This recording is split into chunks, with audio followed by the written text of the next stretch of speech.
বাড়িতেই অনায়াসে বানিয়ে ফেলতে পারেন এই রকম কালাকাঁদ রেসিপিটি। চলুন তৈরি করে নেওয়া যাক।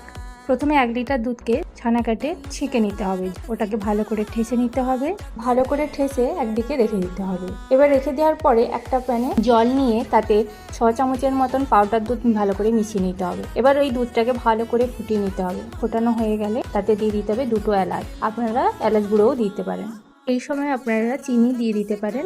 আমি এখানে চিনি ব্যবহার করছি না। এবার মেখে রাখা ওই যে ছানাটা ওই দুধের সাথে ভালো করে মিশিয়ে নিতে হবে। একটুও যেন দলা না পেকে থাকে। যতক্ষণ ঘন না হচ্ছে এরকম ক্রমাগত নাড়তে থাকতে হবে। নাড়া হয়ে গেলে গ্যাসের ফ্লেমটা বন্ধ করে নামিয়ে নিতে হবে।